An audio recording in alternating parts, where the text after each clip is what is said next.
If your aging parent has been experiencing memory loss or other signs of cognitive impairment, but they're refusing to get medically evaluated, what can you do? Stay tuned to find out. Hello, everyone. Welcome to Helping Older Parents with Memory Loss, a video podcast series that gives you strategies and information about assisting aging parents who are experiencing memory or thinking problems. I'm your host, Dr. Leslie Kernison, board-certified geriatrician and the founder of Better Health While Aging, and also of the Helping Older Parents online programs. In this episode, I'm going to address another frequently asked question about older parents with memory loss, and that is, how can you convince your aging parent to see a doctor for their memory loss if they've been refusing to go? Now, if you've been watching my video series, you've heard me say several times that it's very important that older adults with memory loss get medically evaluated. After all, memory loss and thinking problems are not normal aging. They are a sign of brain malfunction, and so we need a medical evaluation to find out what might be causing the brain to not be working well. However, it is extremely common for people with memory loss to be reluctant to see a doctor for this type of problem. And so this often becomes a cause of recurring arguments with an aging parent. You want them to see the doctor about their memory or thinking changes, but they get upset when you bring it up, or they think it's not necessary, or perhaps they tell you that this is none of your business. This sometimes leads people to wonder if it really is all that important for their parent to get the evaluation. If you've been wondering that, then please be sure to watch the episode in which I explain the many benefits to your parent and your family of getting an evaluation. And now, let's get back to the practical issue. How do you get them evaluated if they're refusing to see the doctor? So, first and foremost, if your parent is refusing to get evaluated, I would recommend backing off for a bit and then having some gentle conversations to make sure you understand how they see their memory loss situation. For more on how to have these conversations, be sure to watch the episode on how to talk to your parent about their memory loss. But in general, whenever you're feeling stuck with your aging parent, I always recommend that you back off, take a deep breath, and then try to understand them better and try to connect with them. Once you've done that and reflected on what you learned from those conversations, you can try again to step in and have a talk in which you'll be encouraging them to do something or maybe to agree to something. Now, let's assume that you've had some conversations with your aging parent and you've gotten a sense of how they see their situation.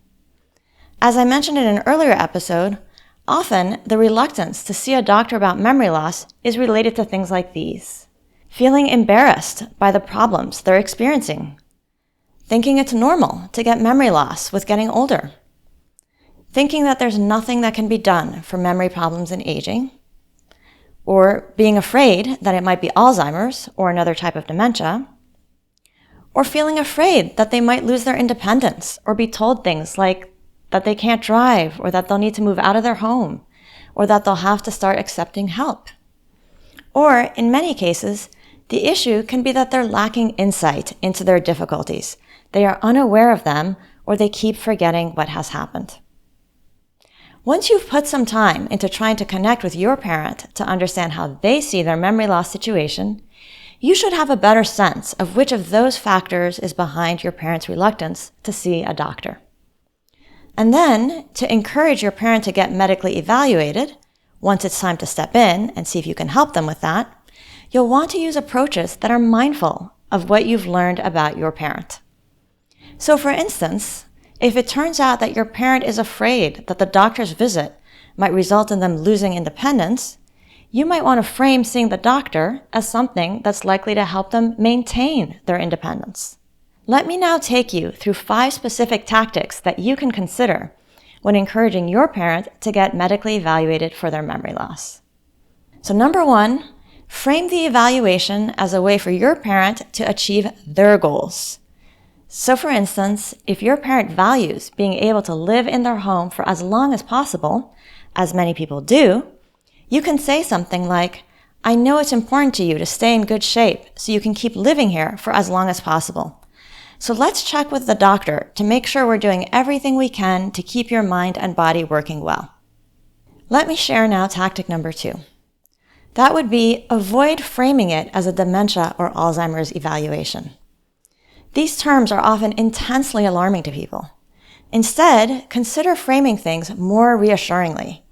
For instance, you could say that it's pretty common for people to struggle a little more with their memory and other things as they age, but you've learned that that's often related to medications or certain treatable medical conditions.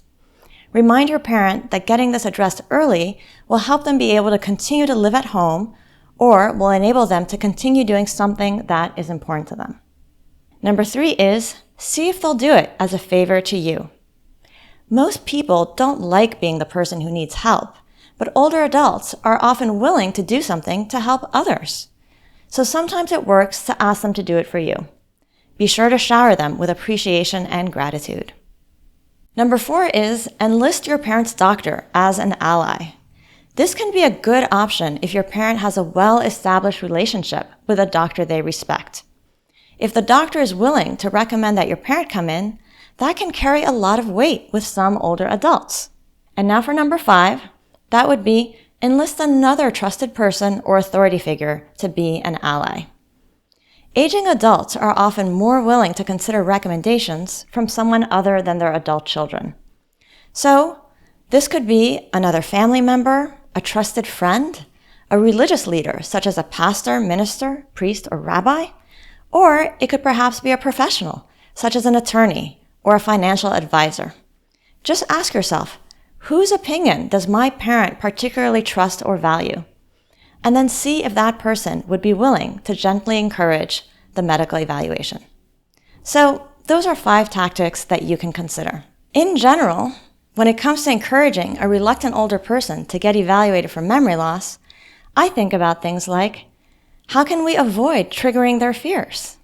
How can we be reassuring and encouraging? How can we frame this as a way to help them get something that is important to them? Whose opinion do they already trust and value?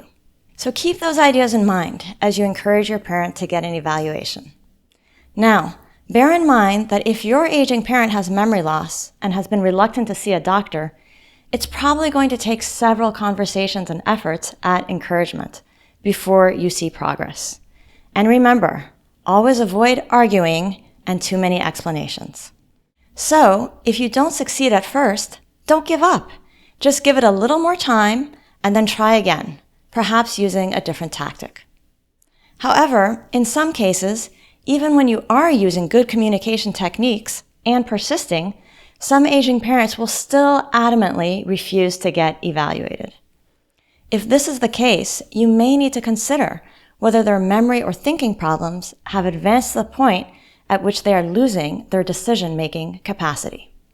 Now, questions of incapacity and the related term, incompetence, are complicated, and so I won't be able to cover them now in this video. But if you'd like to learn more, I have an article on better health while aging that covers this topic, which I'll link to below, and I also cover this in my course Helping Older Parents with Memory Loss. For now, I'll just say that if your cognitively impaired aging parent continues to refuse evaluation despite your best efforts, then the next steps will probably come down to whether it might be justified to override them and what are your options for doing so. This often takes a while to sort out because in my experience, there is generally no easy way to get an older person to do something they really don't want to do. And this can be deeply frustrating for families. If that's you, then I want to tell you something that I think is very important for you to keep in mind while on this journey with your aging parent. And that is this. It's actually not your job to make all the right things happen for your parent.